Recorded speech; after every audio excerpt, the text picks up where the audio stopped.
ఎవరమ్మా నువ్వు? ఎందుకు వచ్చావు? నీకేం కావాలి? నాకేం అక్కర్లేదు. నేను చెంచలని దేవకన్యను. నీకు ప్రాణదానం చేద్దామని వచ్చాను. నాకు ప్రాణదానమా? బ్రతికున్న వాడికి ప్రాణదానమా? నీకు త్వరలో మల్లగానం ఉందట. నీవెంత అందగాడు ఎవరికీ దక్కకుండా చచ్చిపోవడం నాకు ఇష్టం లేదు. అందుచేత నిన్ను పెళ్ళాడి చిరంజీవి చేద్దామని వచ్చాను. చిరంజీవిని చేద్దామని? ఎందుకమ్మా?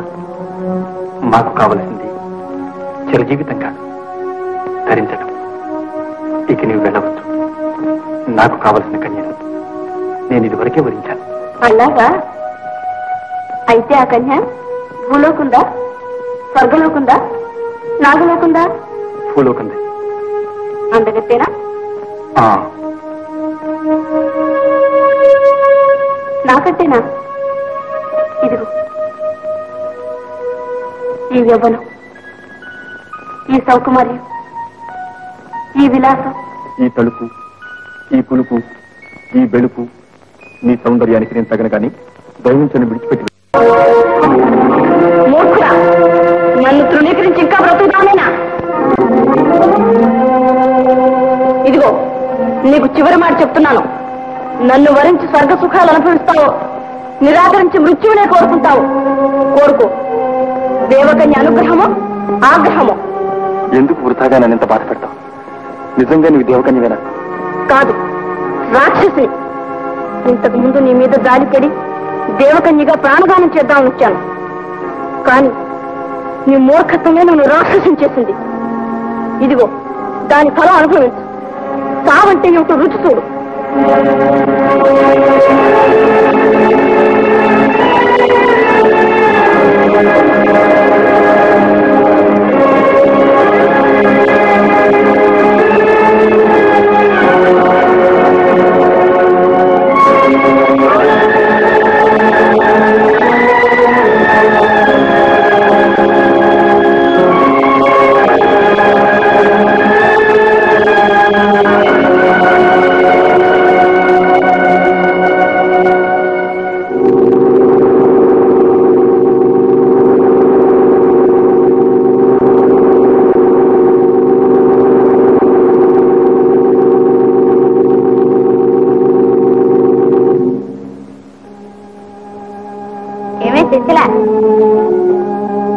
నా మాట వినకుండా పోతివి. నేను చెప్పినంత జరిగిందా? ఏం జరిగిందే? నేను తీసుకొచ్చాగా. అయితే ఏడి, ఎక్కడ దాచా? ఇదిగో.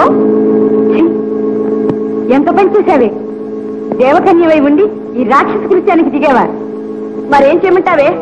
బుద్ధి లేని మానవులు వరాన్ని నిరాకరిస్తే చావమని చెప్పించొచ్చాను. వాడికి ఆ శిక్ష కావాల్సిందే. పిచ్చిదాన, మానవులకు చావు ఒక శిక్ష కాదే, అది వాళ్ళకి సహజ ధర్మం. మానవులు పుట్టుకతోనే కర్మబద్ధులు.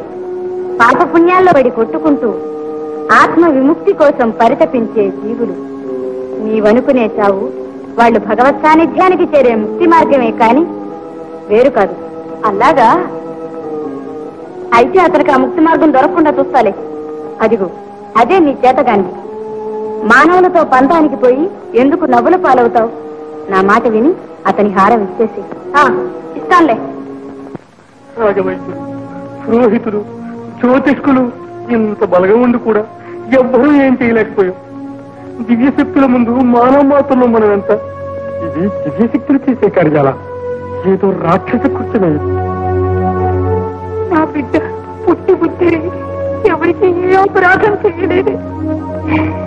ఏ రాక్షసి మాత్రం ఎందుకు ఇలా చేస్తుంది? మా తండ్రి నిద్రపోతున్నట్టున్నాడే కానీ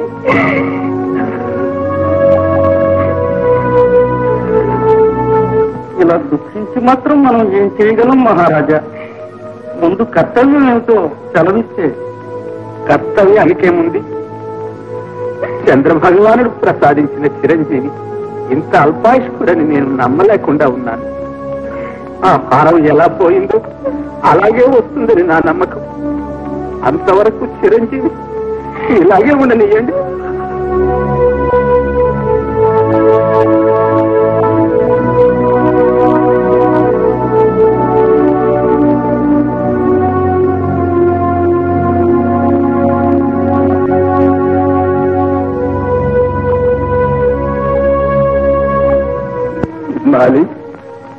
బ్రతికి ఉండగా వాడి మంచి చెడ్డ నీవే చూశావు. ఇప్పుడు నీవే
ఏం ఛాందస్ రాజా, ఇప్పటికైనా తెలుసుకున్నావా నా శక్తి ఏమిటో?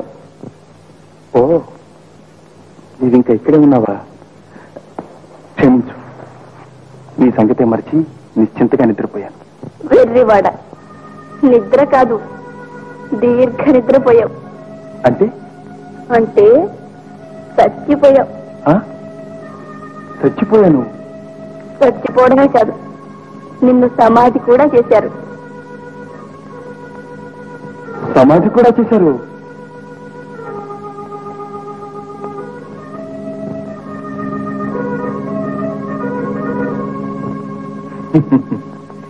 నేను చచ్చిపోయానట, నన్ను సమాధి కూడా చేశారట.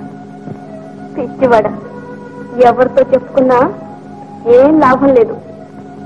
నువ్వు ప్రపంచానికి చచ్చిపోయినట్టే లెక్క. ఇదిగో, ఇప్పటికైనా నా మాట విని నన్ను వరించావు, బ్రతికిపోతాం. నాకు బ్రతకాలనే ఆశ లేదు.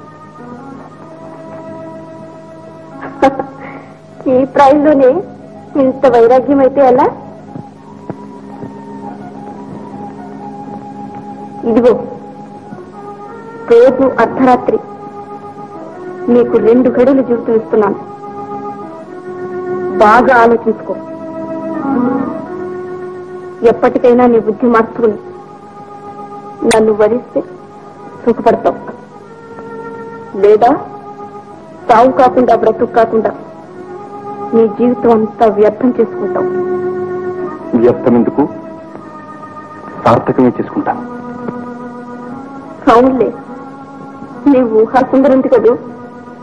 పాపం, కనిపెట్టు కూర్చు, వస్తుంది. దైవం చేతిలో ఉంది. నీ విమోచన మార్గం నా చేతిలో ఉంది. లేదు, నీ చేతిలో లేదు. నిన్ను, నన్ను, అందరినీ ఆడించే విధి వేరే ఉన్నాడు.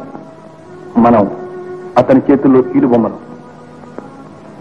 నా సంగతేమో కానీ నీవు మాత్రం నా చేతిలో కీలుబొమ్మవి.